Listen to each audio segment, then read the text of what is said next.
Морд цэргийн дайчдын нэг нь нөхцөл байдлыг бүрэн ойлгоогүй тул илүү тодорхой мэдээлэл өгөхийг хүсв.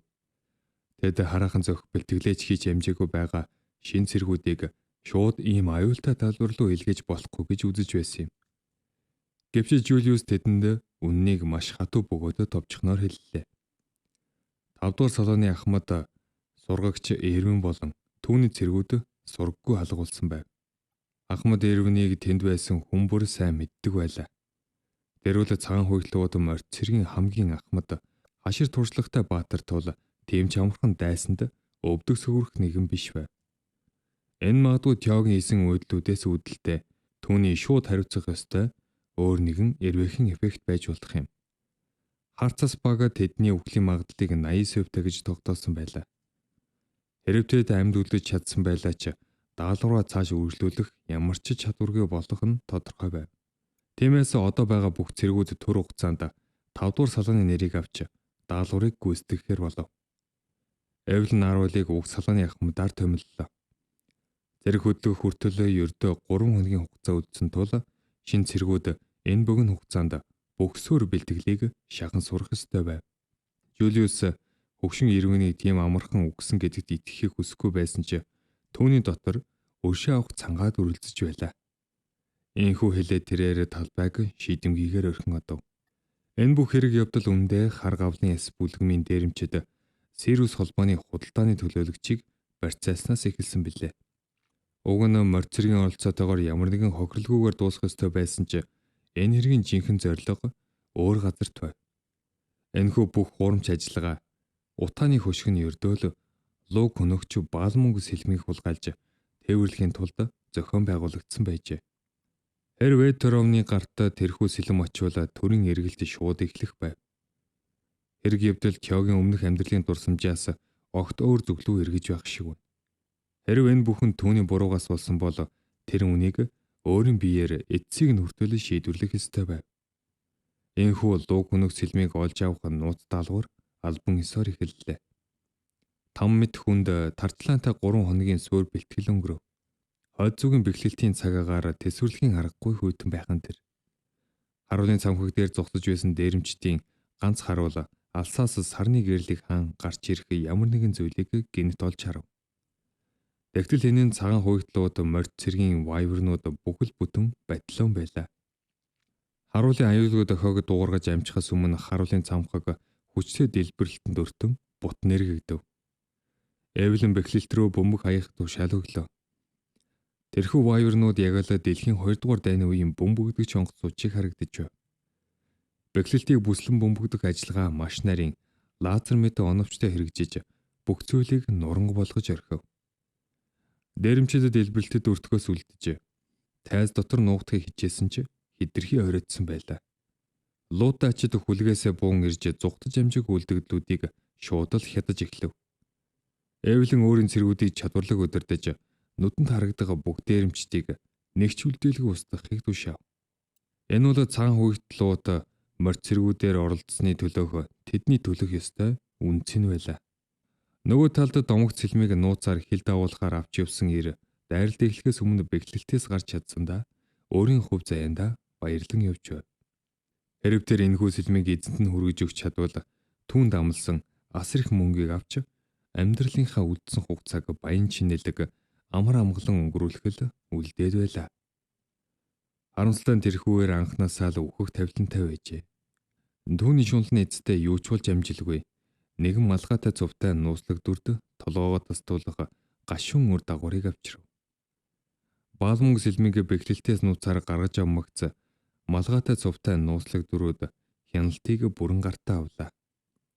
Үндсэн зорилгоо биелүүлж сэлмийг хамгаалтанд авсан тул тэдний хорон төлөвлөгөөний дараагийн шатыг хэлэхэд бэлэн болсон юм. Тэд холын зайн асар том их буунуудаа түрэн гаргаж ирлээ. Одоо вайврын хөлгөсөн тэрхүү ялаа шумуулнуудыг бүрмөсөн устгахад цаг болсон байв. Үүнийг мэдэлгүй лууд цэргийнхэн бэхлэлтийг эзэж байсан доод түвшний дээрэмчдийг маш хурдан хугацаанд устгаж бүгдийг нь номхруулад байлаа. Ахмад дайчид энэхүү ажиллагаагаа ямар нэг амархан хялбар байсныг гайхан багталтайгаар инээлдэж байв. Гэвч энэ бүх зүйлүүд дэндүү хялбар амархан бүцэнд сэтгэл дундуур маш их төгсөж байсан юм. Морь цэргийн хамгийн шилдэг 5 дугаар салаа ердөөл ийм арчаагүй дэрэмжтийн гарт үрэгдсэн гэдэгт итгэхэд үнэхээр бэрх байв. Тэрээр ангаахаа синхрон чадвараа идэвхжүүлж олгогдсон дэрэмжтийн нэгнийх нь ой санамж руу нэвтрэн харав. Тэд балган үсэлмийг хулгаас нь үнэн боловч тэднээс нэгэн ч тэрхүү үсэлмийг боддоор нүдэрээ хараагүй байхыг олж мэдхэн тэр. Доод өвчний гар хөл болсон хүмүүсийн хувьд энэ нь хэвийн үзэгдэл байж болох ч бэхлэлтийн өдөртөх өвчний дарганд нь хүртэл юу ч мэдэхгүй сохроор ажиллаж байжээ. Энэ үед анхмад ажтын нэг нь Тео руу харж юу болоод байна гэж асуухад өөр нэгэн түүнийг анхны тулаандаа сандарч байна хэмээн бодож 50 байхыг зөвлөв. Үнэндээ ахмадууд ердөөл энэ даалгаврыг айлуулга хурдан дуусгаад буцахыг л хүсэж байлаа. Яг тэр мөчөд Теогийн дотор аимшигт зүүн совин татах шиг болов. Тэрээр ахмад ашаас шууд салж тэднийг гагшруулан гүйсэн юм. Тео ямар ч үг хэллгүйгээр сэлмээ далайн олонний анхаарал татамгүй нэгэн зузаан тоосон ханыг хүчтэй цавчнуур алаа. Тэрхүү зузаан ханы цаана маш амархан дэлбэх аюултай тэсрэг бодисоор дүүргэсэн торхнууд игнүүлэн өрөөстэй байх нь тэр. Энэхүү ажиллагаа анхнаасаа л тэднийг устгах гэсэн авраг том хавх өрөх байжээ. Тео удирдлагыг гартаа авч бүгд нь даруй зугтаж бэхлэлтийг яаралтай нүүлгэн шилжүүлэхийг хашгиран тушаав. Тэгтэл яг тэр мөчөд агаарт их бууны суман дуу эсгэрэн тэдний зүг улам бүр ойрцоор байлаа. Тео нөхөддөө анхааруулан хашгирсан боловч түүний дуу хоолой нүжигнсэн аимшигт дэлбэрэлтийн үргэнд бүр мөсөн дарагдан одлоо. Эхний элжийн дэлбэрэлтүүд байндаа яв цав тусав. Одоо их буунуудаа дахин цэнгэлэх цаг.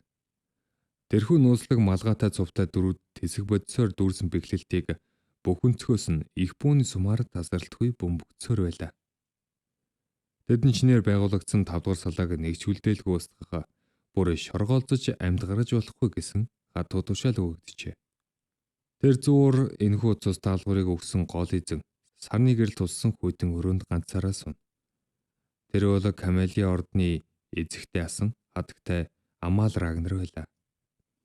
Тэрээр өөрийн галзуу солиотой хүү Аксены толгоогүй зөгцийг тэврээд ухаанаа бүрмөсөн алдсан байв. Энэ эмэгтэй юу ч хамаагүй золиослон байж Рагнарынхны толгойг авахар улаарчээ. Бэхлэлтэд нүүрлсэн дэлбэрэлтийн замбраагүй байлыг ашиглан олдлогдсон дэрэмчид хүлээснээсээ мултарч зугтахыг оролдов. Гэвч эвлэн тэднийг зүгээр тавиад явуулахыг хүссэнгүй. Бүгдийг нь газар дээр нь цааслах тушаал өглөө. Бэхлэлт үнсэн товруу болон шатаж байх зур луудаачид гэмт хэрэгтнүүдийг нэг нэгэнгөө устгаж эхлэв. Эвлэн ч гэсэн анхны 5 дугаар салаа ийм арчаагүй сул доороо дэрэмжтийн гарт үрэгдсэн гэдэгт эргэлзэж байлаа. Яг тэр мөчөд тэдний зүгд дахин нэг их бууны сум нисэн ирж дэлбэрэв. Эвлэн үхлийн аюулаас арай хижиг бултаж амжихан тэр. Хоёр дахь ээлжийн ширэн бөмбөгдөлт хийсэн тул Эвлэн цэргүүдийнхээ аюулгүй байдлыг өртөл болгон яаралтай ухрах тушаал өгөв. Эдгээр дэрэмчид зүгээр өргсөн ч дэлбэрэлтэд өртөж өгөх нь тодорхой байлаа. Тэгтэл шин цэргүүдийн бүлэг Эвлэний үндсэн батальонтой амжилттай эргэн нэгдэв. Одоо 5 дугаар салаа бүрэн бүрэлдэхүүнээр цугсан тул энэхүү тамшиг газраас гарах замыг олох ёстой байлаа. Тео их бууны галын эсрэг зүгт гадна талын ханыг чиглэнгүйхийг санал болгов. Яг энэ туйлын хүнд аюултай агшинд Теогийн дотоод ухамсарт гайхамшиг тохиож тэрээр оюун санааны үүдэнэн дархины хязгаарыг давж чадлаа. Үүний үр дүнд түүний сэтгэн бодох хурд болон орчноо мэдэх чадвар асар өндөр түвшинд хүрч нэмэгдэв. Түүнийг эргэн тойрноо харахад бэхлэлтийн бүх бүтэц барилгын зураг төсөл нүднээ илхэн тодров. Дархинд нь нэгэн зэрэг орж ирэх асар их мэдээллийн урсгалаас болоод тэрээр хэсэг хугацаанд солиорох төхөв. Эвлэн түүнийг сэгсэрч бодит байдалд нь эргүүлэн авчирхан дээр. Тэр Теог төлөвлөгөөний дагуу бэхлэлтээс чирэн гаргахыг оролдсон ч Тео түүнийг зогсов. Тео маш шийдэмгийгээр тэд гарах хаалга руу биш харин бэхлэлтийн улам гүн лүү дотогшоо явах ёстой гэж мэдэгдэв. Эвлэн өөрийн эзний шийдвэрт бүрэн итгэж бусад цэргүүдэд түүнийг дагахыг тушаалаа. Тэнд 21 хүний алтан ам дээсэн дөрүүн дээр байсан бөгөөд тэд бүгд өөрсдийг нь аврах алтан хүүд найдаж байв. Тео өөрийн дээд зэгтээ хүрсэн мэдрэмжээр гарах хаалганы цаан зөвхөн их бууны гал болон өөрчлөн бэлдсэн ототол хүлээж байгааг шууд мэдэж байлаа. Тэр бол дайсны тавьсан эцсийн өрх байв. Нэгдсэн оюун санааны үүдээ ангахаа синхрон чадвартайгаа хослуулснаар Тео барилга бүрийн ой санамжийг уншиж чадаж байв. Тэрээр яг л кино шиг матрицын ертөнцийг харж байлаа. Дайснуудад цайз дотор хэн чамд үлдэх боломжгүй гэж тооцсон ч Тео бэглэлтийн бүтцийг нэвт харж байсан тул гарах замыг олж чадна. Зүүн талд дахиад л нууц тэсэх бодисууд, баруун талд дараагийн ээлжийн их бууны бөмбөгдөлт. Ганц аюулгүй зам нь доошоо уруудах төв шат байлаа. Ийхүү Тео нөхдөө өдөрдөн төв шатаар доошгүй. Бүгд амьд үлдэхийн тулд хамаг хурдаараа гүйж байлаа.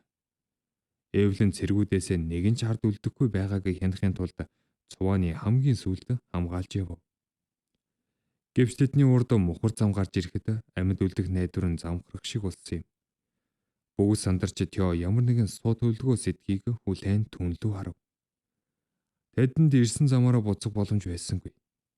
Дээрээс нь нөхцөл байдлыг уламд ордуулж дээрээс өгөх дэлбэрэлтийн улмаас тааз нурж эхлэв.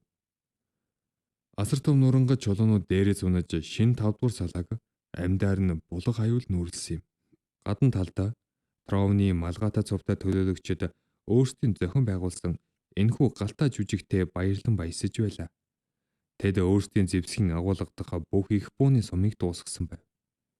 Энэ тэдний залуу эзэн Аксионы өшөө авалт болж байгаа юм. Тровны дайчид сэлмээ суглан бэглэлт рүү нэвтрэхээр бэлдэж эхлэв. Тэд Теогийн цогцсыг хэсэг хэсгээр нь түүж цусан дундаас хайж байсан ч хамаагүй өгсөн гих нотлохоог олохоор улаарч. Гэвч тэдний хүссэн зүйлээ тийм ч амархан бүтэхгүй бололтой. Шин 5 дугаар салаа өвхлөө туйлын нарийнхан зайгаар мултарч чадсан юм. Дээд талын тааз дээвэр нурах үед Тео эцсийн секундэд амжиж шалыг хүчтэй завчснаар тэдний зосож байсан шал доошоо цөмрөн унжээ. Бүгд газар доорх нууц давхар руу унсан бөгөөд тэнд тэднийг дайсагнасан дээрэмчин угтан ав. Тео хонглын гүнд нээлттэй орон зай байгааг анзаарсан учраас л бүгдийг энэ зүг рүү чиглүүлсэн хэрэг байжээ. Тийм цаахнуур харахад ганц аваагаар хийсэн газар доорх нууц шорон харагдсан юм. Хамгийн гайхалтай нь тэрхүү хоригдлуудын дунд сургаггүй болсон тооцогдож байсан ахмад сургагч эрвэн байхан тэр. Мэдээж хэрэг эвлэний дайчид шоронг хамгаалж байсан үлдсэн хідэн дээрэмчин хойгуудыг маш хялбархан устгаж орхив. Үлдсэн хоёр харуулыг хаалггүйс ганцаараа маш хялбархан нам зохиж орхихон тэр. Эвлэн болсон бүх аимшигт үйл явдлын үнэн мөнийг ахмад эрвнээс сонсож нөхцөл байдлыг тодрууллаа. Энэхүү аимшигт хувилдаан хорон төлөвлөгөөний ард овгийн тагнуулын төв товчоо байсан гэж хэн санах вэ? Уг нь хуучин 5 дугаар салааны дайчид гинжнээсээ мултарч эрх чөлөөтэй болсон ч тэдэнд баярлах сөхөө байсангүй. Ахмад эрвэн өөрөө болон түүний бүх цэргүүд дайсны гарт тарчлан зовж гар хөлгүй тахир дутуу болсон байлаа. Эвлэн энэхүү уралдад Этровны гар хөл оролцсон гэдгийг гадарлаж байсан ч овгийн дотоод бүтцэд ийм том хэмжээний тэрслүү хувилдаан нүүрлсэн байна ч нэ зүүдэлсэнгүй. Тэрхүү новшнууд нэгэн цустай нүхтийнхээ өөдөөс илдээд алаажээ. Энэ бол гарцаагүй эх орноос овгоосоо урвсан хэрэг бөгөөд урвагчдыг хамгийн хатав аянгийн сэрлээр шийтгэх ёстой билээ. Ахмад эрвэн залуусын өөр хэлж байсан ч тэдэнд маш болгоомжтой хөдөлгөөийг анхааруулав. Учир нь дайснуудад тэнэг биш. Энэ бүхнийг маш нарийн төлөвлөсөн байж таарна. Тэдэндээ ийм цөөхөн хүчээр шууд тулдна гэдэг туйлын эрсдэлтэй байлаа. Одоогийн байдлаар тэд хамгийн түрүүнд ойролцоо байрлаж буй харцас багийнханд яаралтай мэдээ хүргэх арга замыг олох хэрэгтэй болсон юм. Тэгтэл Тео өөрийн тамгийллээ. Хэрв одоо хүртэл хинч ирээгүй байгаа нь дайснууд ойролцоо нугдаж байсан хар цасын төлөөлөгчдийг аль хэдийн устгаж замаа цэвэрлэхний шинж гэж хэлв. Нөхцөл байдал ямар ч найдваргүй мэт санагдаж болох ч мандаж буй шинэ одоо Теод аль хэдийн нэгэн төлөвлөгөө бэлэн байлаа. Тровны гар хөлүүд энэхүү дэлбэрэлтээр өөрсдийн ашигласан гар хөл дээрэмчдийг хүртэл хамт булшлахыг оролдсон. Тэд бүх зүйлийг төгснүүн дарахаар улаарч байв. Энэ тэд гол бай болох морь цэргийнхний үхлийг өөрсдийн нүдээр баталгаажуулахаар заавал ирнэ гэсэн үг юм. Тэднийг хүүрэн дундаас хайгуул хийж ялалтандаа согтон бактери мөчийг ашиглан дээрх нурангад нуугдаж отолт хийх хэрэгтэй. Зөвхөн ингэж байж л тэд тоглоомын дүрмийг өөрчилж дайсныг бут нэргэх боломжтой болно. Ахмад ирмэн залууг маш анхааралтай ажиглав. Тэрээр Тёг ийм залуу наснда оюун санааны үүдэ нээж чадсныг энэ нь ямар гайхамшигтай амжилт болохыг шууд таньж байлаа. Тэр өөрийгөө хөгшөрч өчүүхэн хямралын өмнө дэндүү амархан бууж өгөх гэж байснаа ухаан халаглав. Шинэ үеийн залуус ийм ухаалаг чадвартай байгаа нь үнэхээр бахархмаар хэрэг байлаа. Ахмад ирмэний дотор унтарч байсан дайчин сүнсний гал дахин бадарч тэрээр ганц хөл дээрээ босож зогсон өөрийн цэргүүдээ цэвэр зориг зүрхээрээ зоригжуулав. Цагаан өглөөд морд цэргийн хуучин болон шин 5 дугаар салаа хамтран төлөвлөгөө хэрэгжүүлэхээр хөдөлгөн тэр. Тёгийн хэлснээр Рагнарын 2 том фракцийн хооронд үхэл амьдралын шийдвэрлэх тулаан гэж байлаа.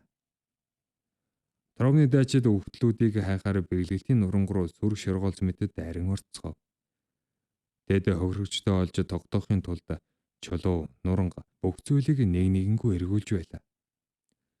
Тэдний дундаас хагас амьд үлдсэн хүмүүсийг ямар ч өршөөлгүйгээр аратан мэд газар дээр нь зэрлэгээр устгаж байв. Гэвч эрлээ эхлүүлээд нэлээд хугацаа өнгөрсөн ч тэд луутмар цэргийн дайчдын ганц цогцос ул мөрийг олсонгүй. Баруун жигүүрт ямар ч хүр байсангүй. Зүүн жигүүрийн байдал ч мөн адил байв. Отоонд байсан багийнхан ч гар хаалгаар луудайчид зугтаж гараагүй гэдгийг батглээ. Тэдэнд харагдаж буй цорын ганц зүйл бол шатаж үнсэн тов руу болсон бэхлэлтэх хар гавлын яс бүлгийн дээрэмчдийн зэг зэмүүдэл байлаа. Ямар нэгэн зүйл буруу тишээ эргэснийг гадарлсан ажиллагааны удирдагч үр дүнгүй эрлийг даруй зогсов. Яг тэр мөчөд нугалж байсан лууд цэргүүд отолтоос гинт гарч ирэн тэднийг цусан талаад живүүлв. Урвагчдын удирдагчийн толгой Эвлиний илтэнд устгуулах төглөө. Эсрэг фракцуудын 2 ахмад ийхүү хазантад тулж ирэхэн тэр. Тровны ахмад түүнийг унахын тулд бохир зайлх хэрэглэхийг оролдсон ч Эвлин ийм өчүүхэн аргад хуурдгааргүй дэндүү өндөр ур чадвартай дайчин байлаа. Тэрээр агаарт гайхалтай акробатгийн бултах зураа тулгааны байрлалаа засав.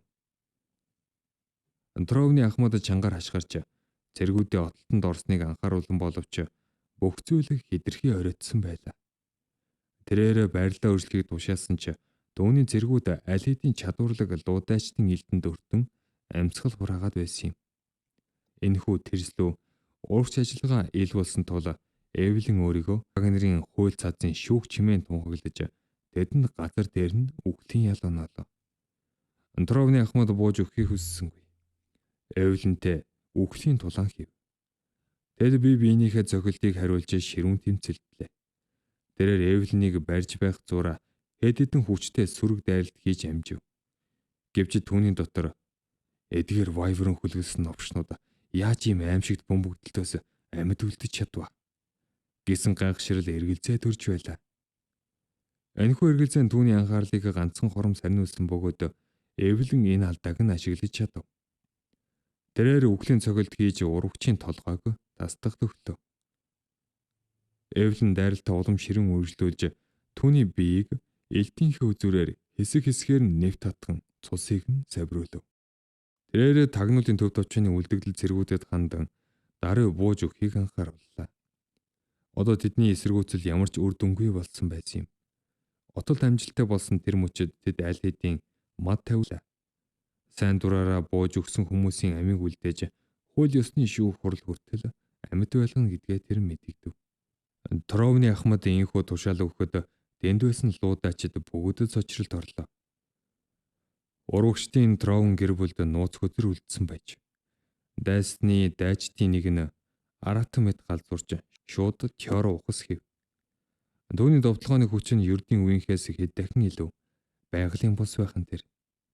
Эдгээр галзуу новшнуудыг хэрэглэгчийн амин хүчийг маш хурдан шавхдаг хориотой хүч болох цусны уруу урсгал техникийг ашигласан нь энэ байв. Тё хижээж байсан ч хориотой техникт автсан дайчны хурд хүчийг гүйцэхэд туйлын хүнд байлаа. Ганцхан л ийм байхад үлдсэн бүх новшнууд Тёгийн толгойг тасдгаар улаарн түнлүү зэрэг дайрцгаав. Тё үхлийн аюулд орсныг харсан хуучин 5 дугаар салууны шаргадсан офицеруудын нэг нь дэрхүүсэн элднүүдийг өөрийн биеэр хааж зогслоо. Тэрээр амьтгал хураахаас өмнө Тёд Зугт хэмээн амар амгалангаар хэлв. Сайн хүн түүний төлөө алтан амиа золиослохыг харсан Теогийн доторх аратан сэрж агуу хэлэн дүрлцлээ.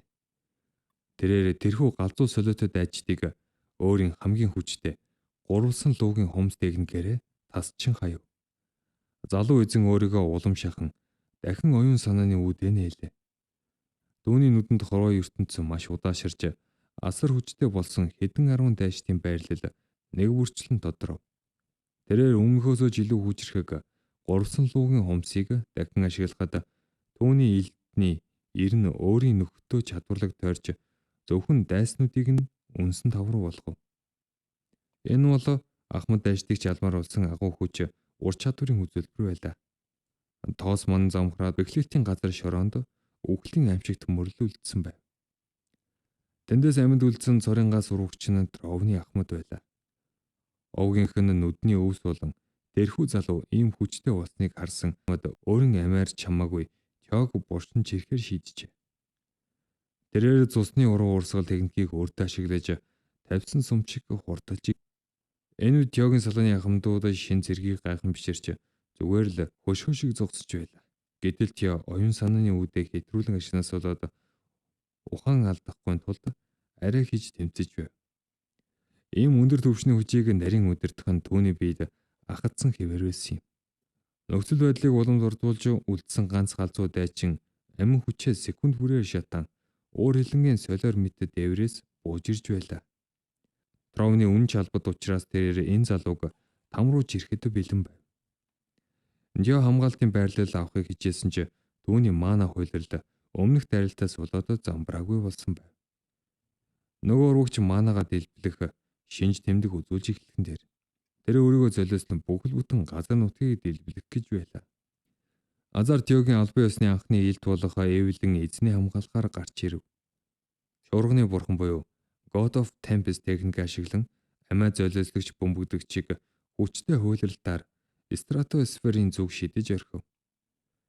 Тэрхүү харахыг агаарт бөмбөг мэт тоглон өнгөрсний дараа Эвлэн өөрөө араас нь хөөрч хурууныхаа үзүүрт салхины цэвэр энергийг цуглуулan аврах том далайн шуурга үүсгэлээ. Эвлэний хүч урагчийн маана хуйлралыг ороож амиа золиослох дэлбэрэлтийг нь хүчээр зогсоохыг Тео гайхан биширч харав. Тэндээс Тровны ахмадыг буцаан газар руу шидэж устгах нь маш хэлбэр байлаа. Эцсийн харахыг намд арсны дараа Тео маш төлдснөө мэдрэв. Алкус Эрика болон түүний ахмадууд бүгдийн амийг аварсан. Эзэндээ насан туршдад алархаар гүн эрцгээв.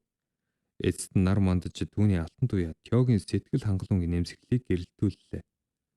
Энэхүү ажиллагааны гол бааtruуд нь гарцаагүй Тео, Эвлэн хоёр байв. Тэд өөрсдийн агуу ур чадвараараа бүгдийг ялалтанд хүргэсэн юм. Уур амьсгал хөгжилтэй, баярын шинжтэй болж хүмүүрэ тайвширхан тэр.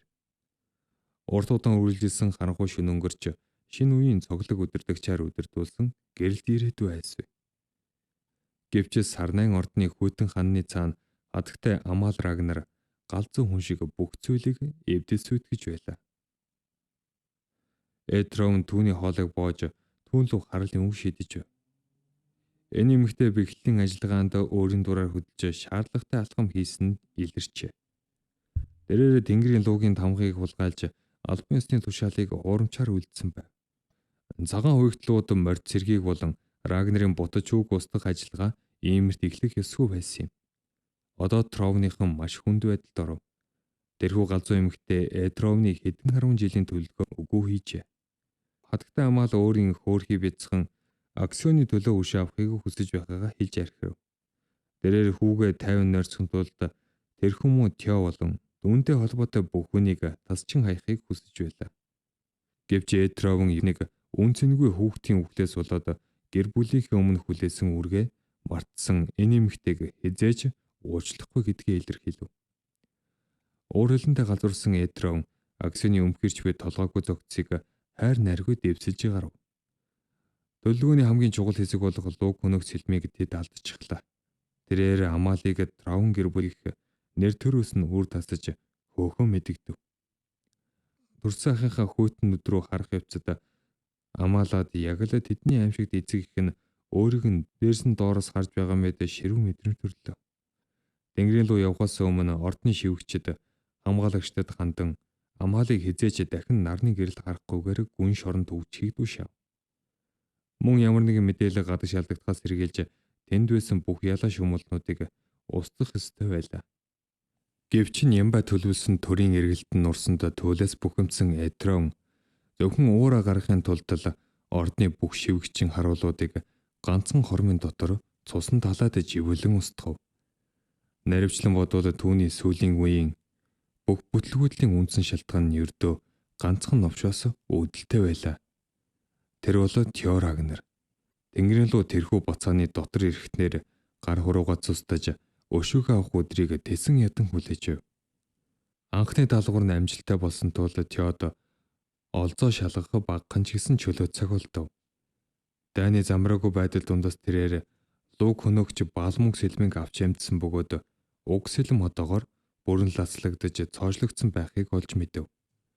Тэрээр элдний бариулаас атгаж мэдрэхийг оролдсон боловч сэлэм түүний гарыг шуудалаа цэглэгаанаар цохиж өөрөөсөө түлхэв. Хүчтэй цэглэгаангүйтэл мэдэрсэн Тё сэлмийг даруй газар унахаас өөр аргагүй болсон юм. Үүнийг зүгээр ч нэг луг хөнөөгч гэж нэрлэхгүй нь тодорхой байлаа. Үүний шин чанар Рагнарын цустай яг эсрэгцэн тэмцэлдэж байв. Хэрв тэр энэхүү мистикийн нууцыг тайлж чадвал сэлмийг эзэмших боломжтой болно. Мистикүүд бол балар эртний үлгэр домгийн үеэс үлдсэн агуу өв залгамжлал билээ. Тэд яг л зэрэглээ мэт бөгөөд хизээч хэнийгний гарт амархан ордоггүй. Хэрэг үүнийг олж аваад нууц цоожийг нь тайлж чадвал эзэмшигч нь яг л дээр үеийн домогт баатруудчиг ёр бусын эд шидийн хүчийг гартаа оруулах болно. Энэ бол түүхийн урсгалыг ч өөрчилж чадах домогт зэвсэг байв. Тёгийн өмнөх амьдралд Этрон энэхүү мистик Балмунгийн нууцыг тайлж чадсан байдаг. Тэр үеийн түүний хөдөлгөөн үйлдэл бүрийг иргэн санахад Тэнгэрийн луу яг аль газарт очиж жинхэнэ хүчээ авсныг Тё маш сайн гадарлаж байлаа. Гэвч тэрхүү нууцыг тайлахаар тэр газарт очих хүртэл Балмунг сэлэм түүний агуулгад зүгээр л хэвтгэхээс үр замгүй байв. Тэгтэл түүний хаалгыг тогших чимээ Тёгийн бодлыг таслав. Энэ бол эвлэн байлаа. Эдгээр шөнө дунд өнгөрсөн байсан ч тэрээр маш яралтай тушаал авчирчээ. Командор Тёг аль болох хурдан уулзахыг хүссэн байв. Жюлиус Рагнарын өрөөнд доторх уур амьсгал элдв найрцаг яриа өрнөж байсан ч маш хүнд хэвээр байлаа.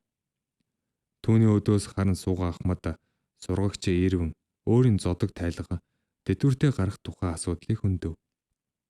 Хөгшин Баатар үүнийг хэлхээсээ хүртэл ичиж байсан ч сүүлийн даалгаврын үеэр нэг хөлөө болон өөрийн хайртай Вайверн Росенантего алдсан нь морд лууд зэрэгээс явах хангалттай том шалтгаан болж байлаа. Тэр хөгширж өмнөх шигээ хүчрэх байж чадхаа билжээ. Тэрээр үлдсэн цөөхөн жилүүддээ төрсөн нутагтаа буцаж өөрөөсөө төрүүлж одсон тоологдошгүй олон дайчин нөхдийнхөө араас гашуудан өнгөрүүлэхийг хүсэж байв.